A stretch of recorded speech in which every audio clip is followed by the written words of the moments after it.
नमस्कार। नमस्कार दोस्तों, मैं आज आपके सामने एक छोटी सी वीडियो लेके आ रही हूँ। देखिए, आपको समझना है, आपको अपनी लग्न कुंडली निकालनी है और आपकी जो लग्न कुंडली है ना, उसमें आपको देखना है कि आपकी लग्न कुंडली में चंद्रमा कहाँ पे विराजमान है और शनिदेव कहाँ पे विराजमान है। आप एक चीज़ ये मान लीजिए, देखिए चंद्रमा आपके फर्स्ट में लग्न में विराजमान है, ठीक है, और हम मान लेते हैं शनि फोर्थ में है, 1 2 3 4 यहाँ पे विराजमान है, ठीक है। तो अब यहाँ से आप ये चीज़ मान लीजिए कि शनिदेव जी आप यहाँ 12th में विराजमान है, तो आपको चंद्रमा से पीछे नहीं काउंट करना है, आपको आगे काउंट करना है। तो यहाँ से आप मान लीजिए 1 2 3 4 5 6 7 8 9 10 11 12, ठीक है। आपको 12 में यहाँ पे शनिदेव विराजमान है। तो यहाँ पे आप ये चीज़ समझ लीजिए, देखिए चंद्रदेव और शनिदेव जिस भी हाउस में साथ में होते हैं तो ये विष दोष माना जाता है। बहुत ही भयानक स्थिति होती है, बहुत ही इसके बुरे परिणाम देखने को मिलते हैं। जिस हाउस में ये दोनों रहते हैं, आप इवन मान लीजिए फर्स्ट हाउस में है तो फर्स्ट हाउस में जो भी कुछ होता है ना, ये सब खत्म कर देते हैं। फर्स्ट हाउस से रिलेटेड जो कुछ भी है, सेकंड हाउस से भी जो कुछ है सब ये खत्म कर देते हैं, थर्ड हाउस से भी जो कुछ है सब, फोर्थ हाउस में भी जो कुछ सुख सुविधाएं हैं, देखिए इवन ये माता का होता है, आपके सुखों का होता है, तो यहाँ पर सब खत्म। तो ये जिस हाउस में बैठते हैं ना, वहाँ के सुख सुविधाएं खत्म कर देते हैं। इवन देखिए आप लोग इतना परेशान रहते हैं ना, इतना परेशान रहते हैं, ये आपके चार्ट में कहीं पे भी है, हमेशा हेल्थ में इश्यू, धन की प्रॉब्लम, जो काम पे आप हाथ डालते हैं वो काम में तरक्की नहीं मिलती है। आप इवन आप ये समझ लीजिए, आप जॉब में जहाँ आपको होना होता है, आप इतने होनहार होने के बाद भी वहाँ पे नहीं पहुँच पाते, तो सिर्फ आपकी कुंडली में जो ये विष दोष है ना, चंद्रमा और शनि का, तो इसी की वजह से आपको इतनी प्रॉब्लमें फेस करनी पड़ती हैं। तो इसका मैं आपको एक उपाय बताने वाली हूँ। देखिए इसका उपाय आपको क्या करना है ना, आपको शिव मंदिर में आपको रोज़ जाना है ना। आपको शिव मंदिर में आप ये सोच लीजिए, जब तक मैं मंदिर नहीं जाऊंगी मुझे खाना ही नहीं खाना है, मुझे खाना खाना ही नहीं, चाहे आप मेल हैं फीमेल हैं, आप जो भी हैं। देखिए आपको शिव जी का रुद्र अभिषेक कराना चाहिए, है ना। कुछ भी उनका रुद्राष्टकम कर लीजिए, चाहे उनको ओम नमः शिवाय का जाप कर लीजिए, आपको जो भी करना है, या शिव स्तोत्र का पाठ करिए। तो देखिए इसमें से सबसे ज़्यादा प्रिय तो शिव जी भगवान को रुद्राभिषेक है, तो आप ये चीज़ भी करवाइए, बहुत अच्छा है। इससे थोड़ा सा जो आपका ये आपको जो इतनी प्रॉब्लम है फेस करनी पड़ी है, हेल्थ इशू इतना ज़्यादा, एंजाइटी, डिप्रेशन, स्टमक से रिलेटेड, पीठ में दर्द, पैरों में दर्द, हमेशा मानसिक चिंताएं जितनी भी आपको लगी रहती है ना, तो आपको इन चीज़ों से निजात मिलेगी। तो आप खाना खाना आप एक नियम बना लीजिए कि खाने से पहले मुझे मंदिर जाना है तो जाना ही है।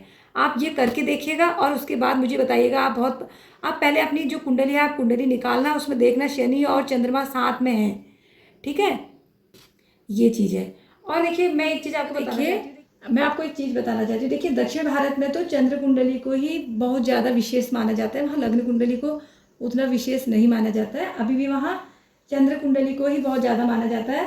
तो देखिए चंद्र कुंडली का अपने आप में ही बहुत ज़्यादा इम्पोर्टेंस है। तो देखिए मैं आपको एक फॉर्मूला बताना चाहती हूँ, ठीक है। इसमें पूरा देखिए, अगर कोई आपकी जो कुंडली चार्ट है, तो यहाँ पे अगर आपसे कोई पूछे कि आपके लग्न चार्ट में चंद्रमा कहाँ पे विराजमान है, ठीक है, तो आपके लग्न चार्ट में चंद्रमा 9वें भाव में विराजमान है, आप ये मान लीजिए, ठीक है।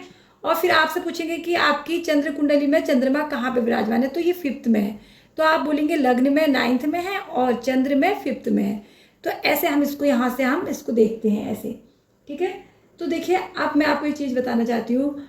देखिए अगर शनिदेव यहाँ पे चंद्रमा है, चंद्रमा से सेकंड हाउस में शनि है, तो भी आपके लिए बिल्कुल अच्छा नहीं होता है। शनि बिल्कुल अच्छे नहीं होते हैं। परिवार में कलह कलेश, भाई बहनों से लड़ाई झगड़ा, फैमिली के साथ आपकी बिल्कुल, आपका फैमिली से बिल्कुल अलग हो जाते हैं, आप बिल्कुल एक तरफ हो जाते हैं, कोई आपको सपोर्ट नहीं करता है। आपके घर में लड़ाई झगड़ा, पत्नी से लड़ाई, बच्चों से भी अनबन, कुछ ना कुछ मतलब कलह घर में लगा ही रहता है। तो आप अपनी कुंडली में देखिएगा किस हाउस में है, ठीक है।